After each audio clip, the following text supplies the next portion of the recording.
Bienvenidos mis amigos, bienvenidos cada uno de ustedes a este primer programa, a este primer episodio que vamos a ofrecerles a ustedes sobre este canal que se llama Hablemos de con Alex Ayala.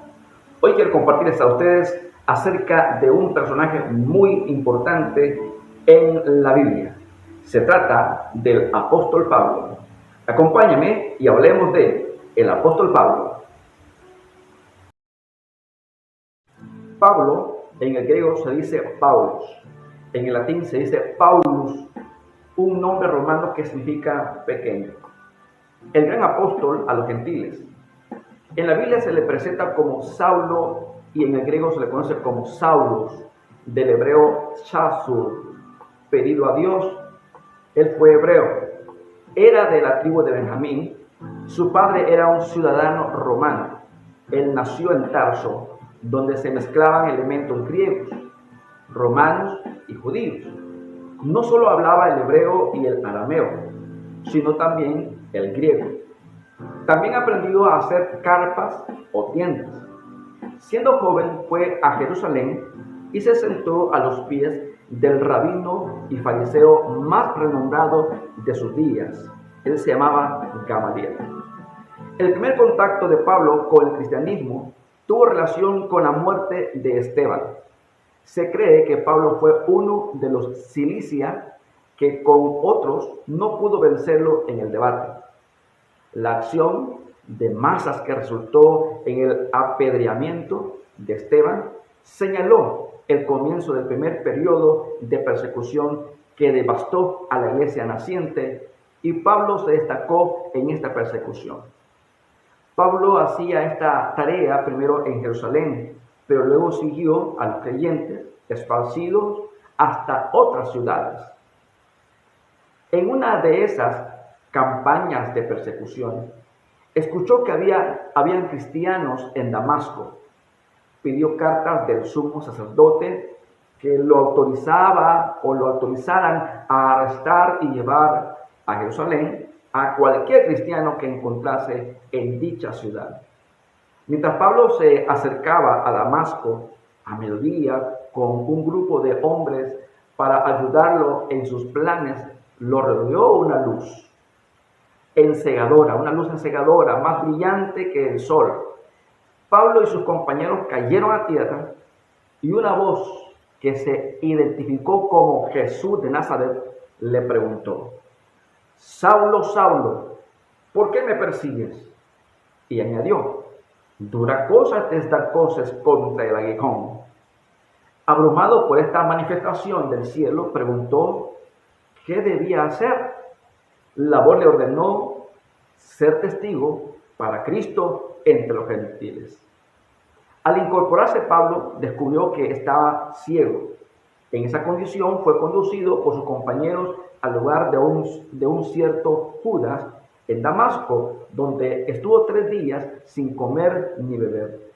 Mientras oraba, Jesús se le apareció en visión a un cristiano llamado Ananías y le indicó que fuera a la casa de Judas, donde encontraría a Pablo, quien había recibido una visión acerca de su visita.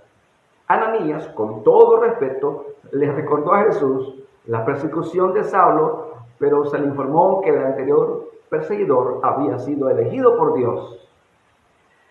Siguiendo las instrucciones, Ananías encontró a Saulo y al imponerle las manos recuperó la vista en forma inmediata, recibió el don del Espíritu Santo y fue bautizado. No se sabe cuánto tiempo permaneció en Damasco. Allí se asoció con los cristianos. También en armonía con su carácter, comenzó a predicar en las sinagogas a cristianos que ahora adoraban.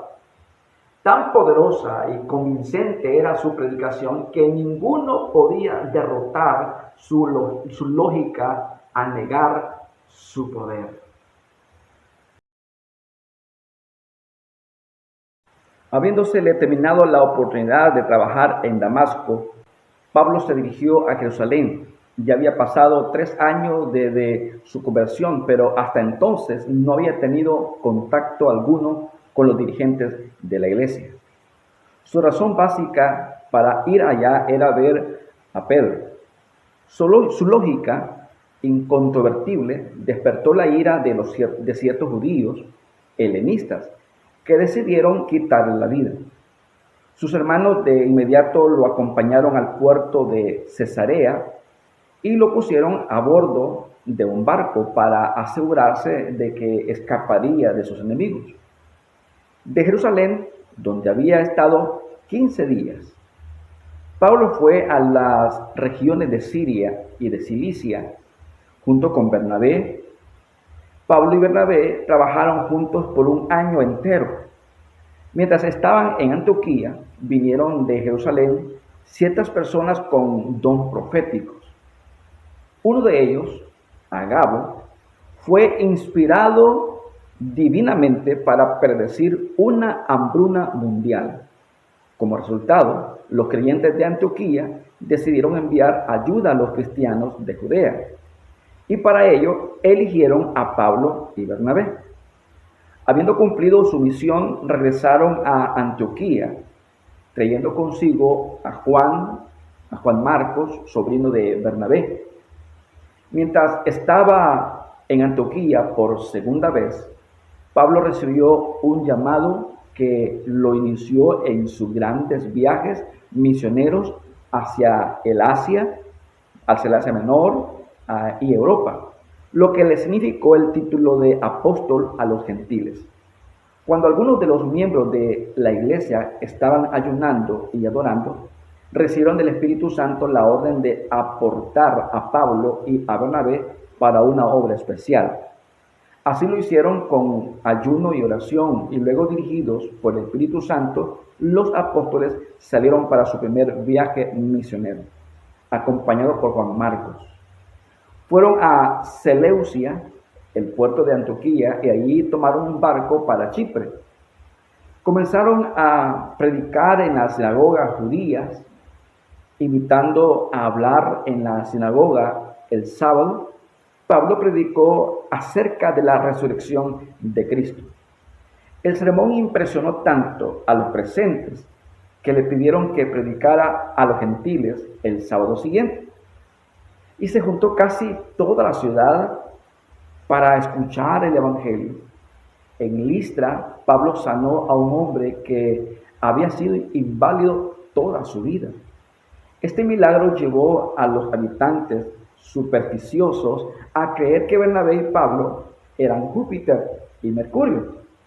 En Listra, las labores de los apóstoles terminaron cuando los judíos, enemigos de Antioquía y de Iconio, soliviantaron a una multitud que apedreó a Pablo y lo arrastró fuera de la ciudad como muerto. Conservado milagrosamente, se reanimó y entró de nuevo a la ciudad, pero salió de ella al día siguiente, acompañado por Bernabé. Pablo y Silas comenzaron su segundo viaje misionero. Viajaron por tierra visitando las iglesias de Siria y de Cilicia. Sin duda, estuvieron con los creyentes de la ciudad originaria de Pablo y Tarso, en Cilicia.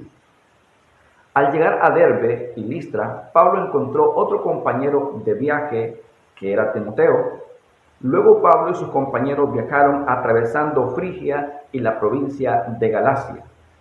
En consecuencia, es en este viaje que Pablo fue afligido con la enfermedad del cuerpo.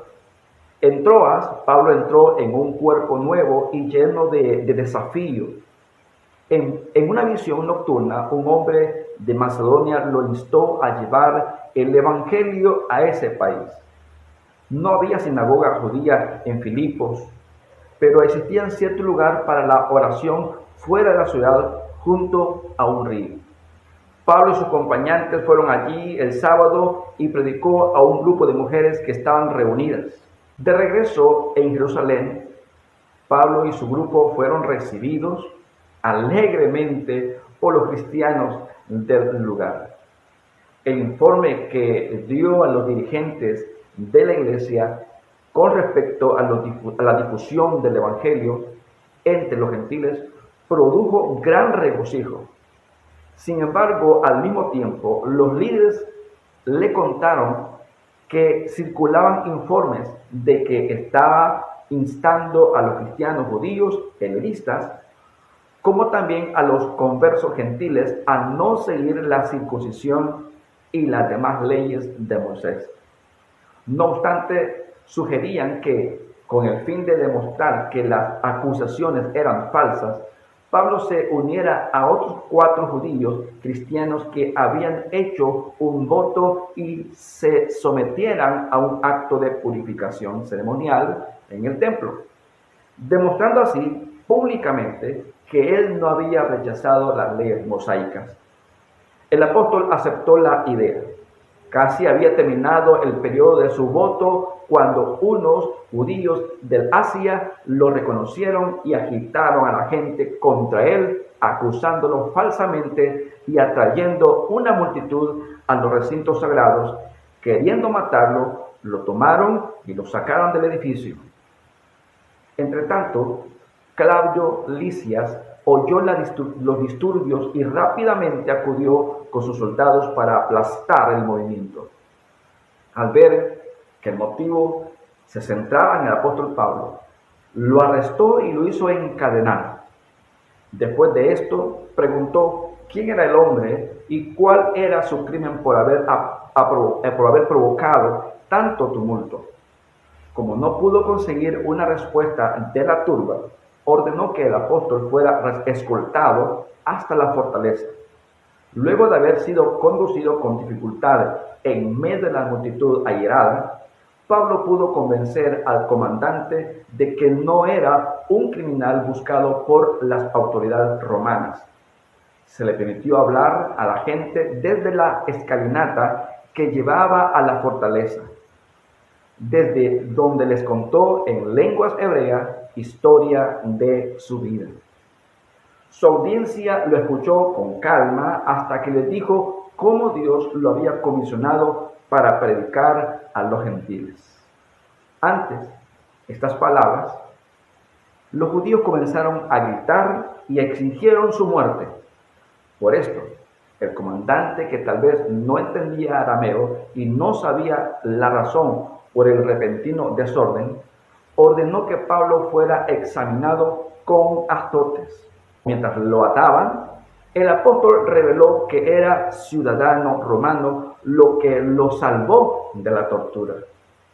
Al día siguiente, Lisias reunió al Sanedrín y puso a Pablo ante él para que esclareciera el problema. Tan grave fue la discusión que Lisias, temiendo que el apóstol fuera descuartizado en la refriega, envió a sus soldados para rescatarlo y llevarlo a la torre. Esa noche Pablo recibió la seguridad divina de que Dios lo estaba conduciendo y que testificaría en Roma como él había deseado. Al día siguiente, su sobrino, informado de que un grupo de más de 40 personas se habían juramentado para asesinarle, fue a la fortaleza para avisarle. El apóstol le pidió que le contara al mismo Lisias del plan. El comandante, al saber que le pedirían como pretexto que al día siguiente presentaran a Pablo otra vez ante el Sanedrín, con el fin de dar oportunidad a los asesinos de matar al prisionero, ordenó de inmediato que con una fuerte escolta armada esa misma noche lo llevara a Cesarea. Ponen al apóstol en la cárcel, que fue una experiencia difícil para el anciano apóstol. Después de 2 años, Pablo fue juzgado por Nerón y absuelto. Las epístolas escritas durante este periodo de libertad muestran que el apóstol realizó viajes misioneros después de su liberación. El apóstol Pablo murió por decapitación. Las propias palabras del apóstol en 2 Timoteo 4, versículos 7 y 8 ofrecen un epitafio apropiado para su vida y resumen el propósito de ella. He peleado la buena batalla, he acabado la carrera, he guardado la fe. Por lo demás, Me está guardada la corona de justicia, la cual me dará el Señor juez justo en aquel día. Y no solo a mí, sino también a todos los que aman su venida. Fue un orador hábil y un escritor de prosa vigorosa que a veces llega a ser poética. También un gran evangelizador y organizador. Gracias por ser parte de este canal.